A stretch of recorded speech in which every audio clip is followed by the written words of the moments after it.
सर्दियों का मौसम था। पूरा गांव कुहासे की चादर में लिपटा पड़ा था। खेतों में बर्फ जैसी ओस जमी हुई थी और पेड़ों के पत्ते तक ठिठुरे पड़े थे। रामपुर गांव के छोर पर एक झोपड़ी थी, मिट्टी और फूस से बनी हुई। उसी झोपड़ी में रहता था हरिया, एक गरीब किसान, अपनी पत्नी सरदा और 2 छोटे बच्चों के साथ। सरदा, जरा अंगीठी में लकड़ी डाल दे, ये ओस तो आज हड्डियों तक घुस रही है। लकड़ियां तो बस 2 ही बची हैं। हरिया, आज रात के बाद कल क्या जलाएंगे? कल की चिंता फिर कल करेंगे, आज तो बस ये रात कट जाए वही बहुत है। अंगीठी की मध्यम आंच के सामने दोनों बैठे थे। उनके बच्चे मोहन और गुड़िया एक पुराने कंबल के नीचे एक दूसरे से सटे हुए थे।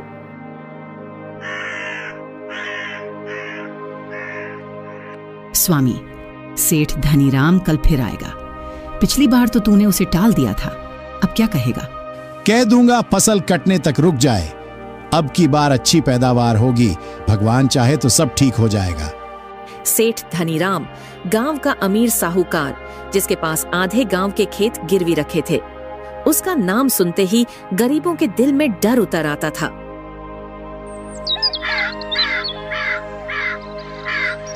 सूरज तो जैसे आने से डर रहा था।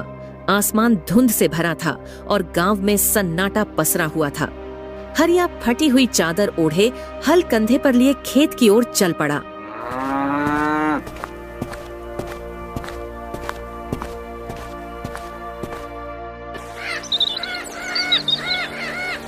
अरे हरिया, इस ठंड में भी खेत जाएगा? काका, पेट की आग ठंड से बड़ी होती है, जब तक हल नहीं चलेगा रोटी नहीं मिलेगी। रामू काका ने उसकी ओर देखा। उसकी आंखों में वो आग थी जो मजबूरी जलाती है। हरिया खेत में मिट्टी जोत रहा था। ठंडी हवा से उसके हाथ सुन्न पड़ चुके थे, मगर वो रुकने का नाम नहीं ले रहा था। तभी पीछे से आवाज आई, अरे हरिया, बहुत मजे से खेत जोत रहा है तू। लगता है कर्ज चुकाने की जल्दी नहीं है। सेठ जी, अब की बार फसल अच्छी होगी, फिर सारा हिसाब चुकता कर दूंगा। अरे ये तो तू हर साल कहता है, फसल अच्छी होगी, फसल खराब हो गई, बस यही गाना गाता रहता है तू। देख ले, अगर इस बार पैसे नहीं दिए तो खेत मेरे नाम लिखवा दूंगा। रहम करो सेठ जी, बच्चे हैं, घर है, थोड़ा वक्त दे दो। मेरे पास वक्त नहीं है हरिया, 1 हफ्ते के अंदर पूरे पैसे चाहिए, वरना तेरे घर का छप्पर तक बेच दूंगा।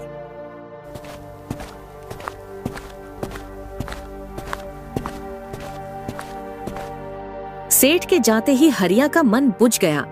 ठंड अब उसे बाहर से नहीं, अंदर से भी चुभ रही थी।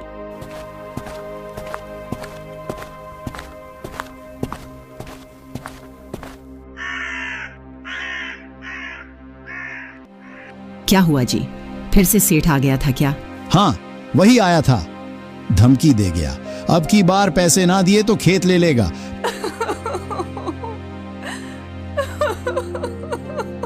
हे भगवान, इतना जुल्म कौन करेगा गरीब पर?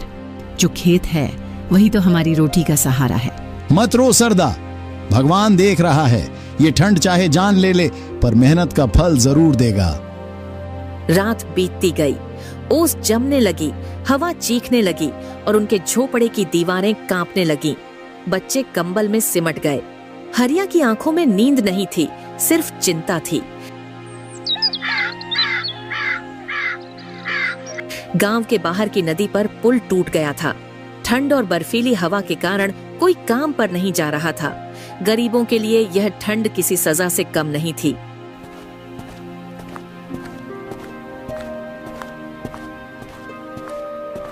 अरे सुनो हरिया, नगर से कोई समाज सेवी आया है, गरीबों को कंबल बांट रहा है। चलो हम भी चलते हैं। चलो काका, शायद भगवान ने आज हमारी सुन ली।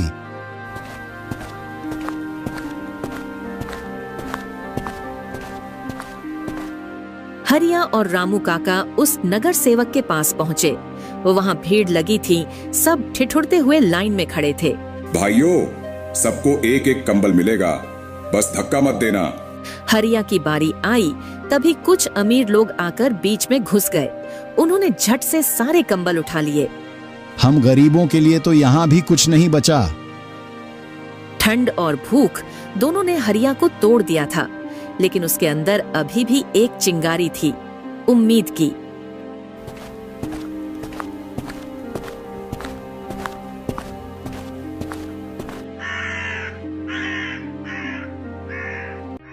अब क्या करेंगे जी?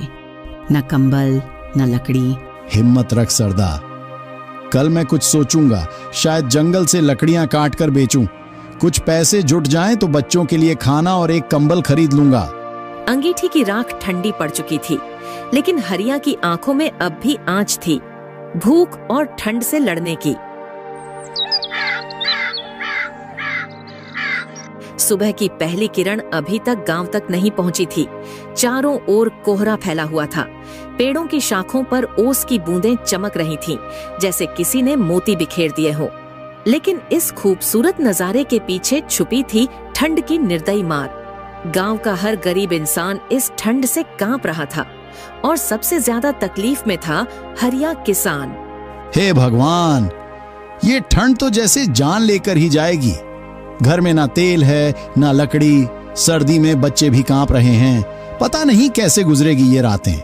हरिया के फटे बिछौने पर उसकी बीवी शारदा ऊँघती हुई बैठी थी। बच्चे माँ की गोद में सिकुड़कर सो रहे थे। कोयले की अंगीठी में सिर्फ राख बाकी थी। स्वामी, कुछ लकड़ियां ला देना। देखना बिट्टू के होंठ नीले पड़ गए हैं। कहां से लाऊं शारदा? जंगल में अब कोई सूखी टहनी नहीं बची। सब लोग पहले ही काट ले गए। लगता है आज फिर बिना आग के ही गुजारना पड़ेगा। इतना कहकर हरिया फटे कंबल में खुद को लपेटकर खड़ा हो गया। उसकी निगाह अपने टूटी झोपड़ी से निकलकर सामने वाले सेठ धनीराम के हवेली की ओर गई, जहां से गर्म धुएं और खुशबू उठ रही थी। उसी सेठ ने तो वादा किया था कि कर्ज चुका दूं तो कुछ दिहाड़ी दिला देगा, लेकिन अब तो महीने निकल गए और वो रोज टाल देता है। हरिया ने कांपते हाथों से अपनी पुरानी टोपी पहनी और हवेली की ओर चल पड़ा। उसके नंगे पैर ठंडी मिट्टी को चीरते जा रहे थे, लेकिन उसके चेहरे पर उम्मीद की हल्की किरण थी। हवेली के दरवाजे पर पहुंचते ही उसने आवाज लगाई, सेठ जी, ओ सेठ धनीराम, बाहर आ जाओ जरा। अंदर से आवाज आई, भारी, रौबीली और तिरस्कार भरी। कौन है इतनी सुबह सुबह दरवाजा पीटने वाला?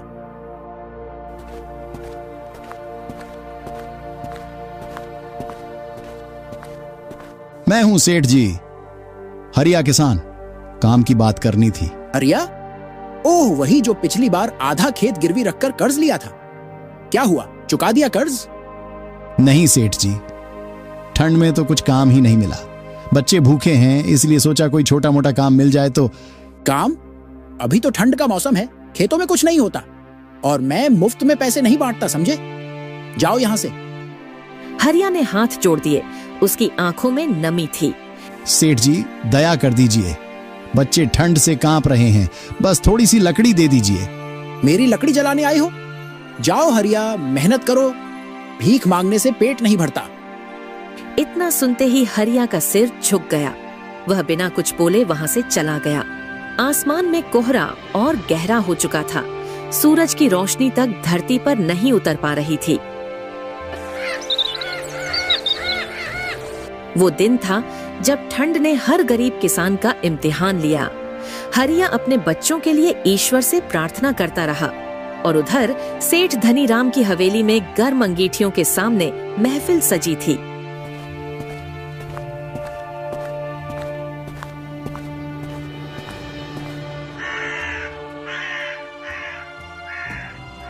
स्वामी, अब क्या करेंगे? बच्चों को कैसे बचाएंगे? भगवान, अगर तू है तो अब बस तू ही कुछ कर सकता है। और तभी अचानक तेज हवा चली। आसमान से बर्फ जैसे ओले गिरने लगे। ठंड ने अपना असली रूप दिखाना शुरू किया। ठंड की कहर अब गांव पर पूरी तरह टूट पड़ी थी। रात का समय था। गांव में सन्नाटा पसरा हुआ था। आसमान से गिरते ओलों की टपटपाहट झोपड़ियों की छप्परों पर किसी मौत की दस्तक जैसी सुनाई दे रही थी। हरिया की झोपड़ी के अंदर अब सिर्फ अंधेरा था, और उस अंधेरे में कांपती हुई जिंदगियां। स्वामी, बच्चे ठंड से जम रहे हैं। बिट्टू को देखो ना, इसका शरीर ठंडा पड़ गया है। अरे बिट्टू बेटा, ओ बिट्टू, हे भगवान कुछ तो कर, वरना मेरा लाल मुझसे छिन जाएगा। हरिया के आंसू बिट्टू के ठंडे चेहरे पर गिर रहे थे। उसका छोटा सा शरीर ठंड की मार से निढाल था। शारदा की आंखों से आंसू की धार बह रही थी, पर वो खुद इतनी ठंड से जमी हुई थी कि उठ भी नहीं पा रही थी। स्वामी, अगर लकड़ी ना मिली तो हम सब नहीं बच पाएंगे। हरिया बिना कुछ कहे बाहर निकल पड़ा। तेज हवाओं ने उसके चेहरे को चीर दिया। हाथ सुन्न पड़ चुके थे, पर उसके मन में एक ही बात थी, लकड़ी, आग, बस आग चाहिए। वह दौड़ता हुआ गांव के किनारे पहुंचा, जहां सेठ धनीराम की हवेली खड़ी थी। हवेली के बाहर सूखी लकड़ियों का ढेर लगा था। हरिया ने इधर उधर देखा, कोई नहीं था। उसने कांपते हाथों से कुछ लकड़ियां उठाईं और धीरे धीरे अपनी झोपड़ी की ओर बढ़ने लगा। ए हरिया, रुक जा हरामखोर।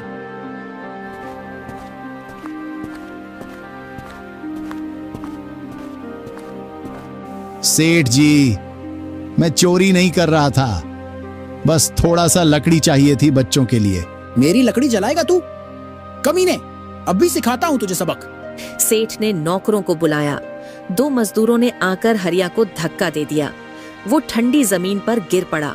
उसके होठों से खून निकल आया। सेठ जी, इंसानियत नाम की भी कोई चीज होती है।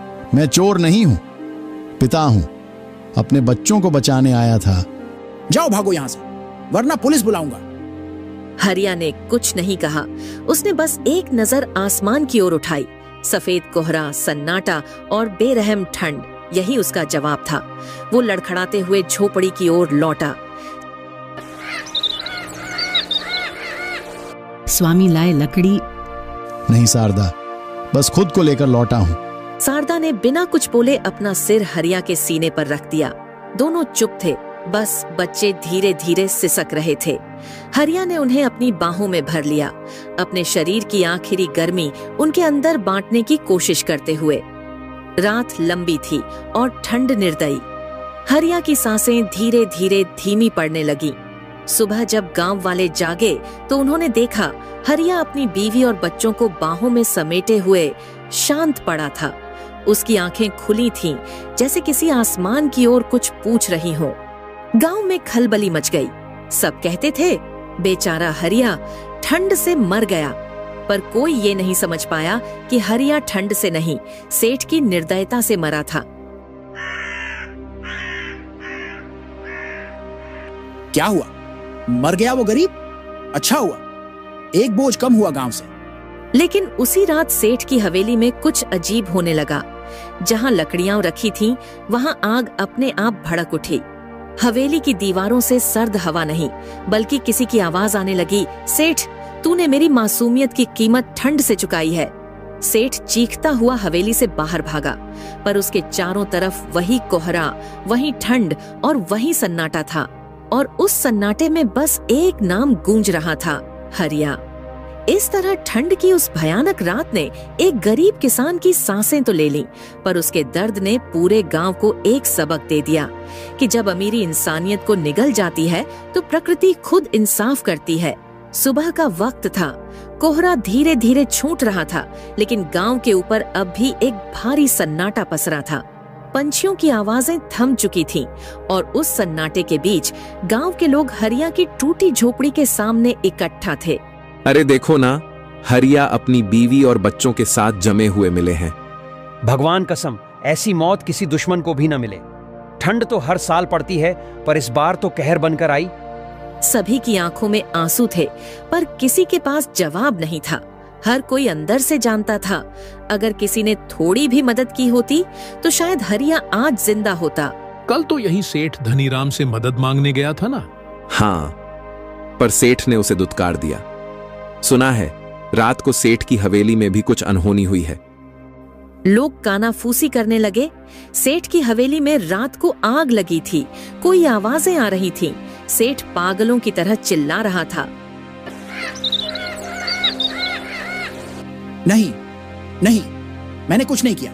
हरिया, तू मुझे छोड़ दे। लोग सेठ को देख हैरान रह गए। उसकी आंखों में डर था, होंठ कांप रहे थे। वो बार बार आसमान की तरफ देख रहा था, जैसे कोई अदृश्य साया उसे घूर रहा हो। अरे ये सेठ को क्या हुआ? पागल हो गया क्या? हरिया, मुझे माफ कर दे। मैंने तेरे बच्चों को ठंड में मरने दिया। अब और किसी गरीब के साथ ऐसा नहीं होगा। हरिया ने हमें सिखा दिया कि जिंदा रहना सिर्फ अपने लिए नहीं, दूसरों के लिए भी जरूरी है। गांव ने उस दिन एक बड़ी सच्चाई समझी। धनीराम मर गया, पर हरिया अमर हो गया। गांव के लोगों ने मिलकर हरिया की झोपड़ी के पास एक छोटा सा मंदिर बनाया। उस मंदिर में हर सर्दी की पहली रात दीपक जलाया जाता था, ताकि किसी और के घर में अंधेरा न फैले। हर साल जब ठंड पड़ती, गांव के लोग मिलकर गरीबों को कंबल बांटते। किसी के घर में आग नहीं बुझे, यही सबका प्रण बन गया। और मंदिर की दीवार पर लिखा था, हर गरीब की सांस इंसानियत की जिम्मेदारी है। हरिया किसान की याद में इस तरह हरिया की कहानी ने पूरे गांव को बदल दिया। वो भले इस दुनिया से चला गया, पर उसकी करुण पुकार ने इंसानियत को जगा दिया। ठंड की कहर सिर्फ एक सर्दी की कहानी नहीं थी, बल्कि उस ठंडे दिलों की सजा थी जिनमें दया की लौ बुझ चुकी थी। तो दोस्तों, आपको यह कहानी कैसी लगी? हमें कमेंट में जरूर बताइए। और अगर आप ऐसी ही प्रेरणादायक कहानियां देखना चाहते हैं तो इस चैनल को सब्सक्राइब करना मत भूलिए। धन्यवाद।